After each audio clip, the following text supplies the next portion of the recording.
In today's video, I'm going to show you how to access the Namecheap EasyWP control panel in just a few simple steps. This is a quick tutorial, but it's really useful if you've just set up a WordPress site with EasyWP and you want to get into the control panel to manage your website.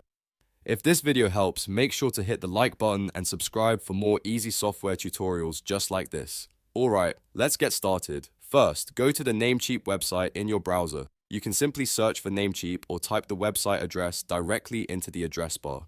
Once you're on the homepage, look at the top navigation menu and open the Apps tab. This is where Namecheap keeps its app-based services and tools, including EasyWP. After the Apps menu opens, look for EasyWP in the list. When you find it, click EasyWP to open the service page and access the control panel. Depending on your account, you may be taken directly to your EasyWP dashboard, or you may need to sign in first. If that happens, just log in with the same Namecheap account that owns your EasyWP plan. Once you're inside, you'll be able to manage your WordPress site, view your hosting details, and access the settings for your EasyWP installation.